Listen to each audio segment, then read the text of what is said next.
در شهر فلورانس یا به قول خود ایتالیایی ها فیرنزه هستیم.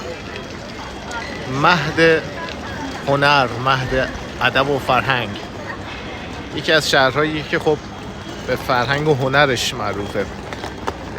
ولی یکی از نکات بی فرهنگی که الان من میخوام تو این ویدیو بهش اشاره بکنم اینجاست که الان ما دقیقاً در یکی از شلوغ‌ترین نقاط شهر هستیم و این تصاویری که می‌بینید کف خیابون پهن به عنوان نقاشی یا حالا هر چیزی، یه سری تصویری هستن که پرینت گرفته شدن روی کاغذ و این آقایون فروشنده ها که طبیعتاً از مهاجرین عرب زبان و آفریقایی هستن به عمد این عکس‌ها رو پهن میکنن در شلوغ‌ترین جای شهر که شما ناخودآگاه ناخواسته حواستون نباشه پاتون بره روی عکس‌ها و مجبور باشید پولشون رو بدید. یه روش و ترفند کلاهبرداریه.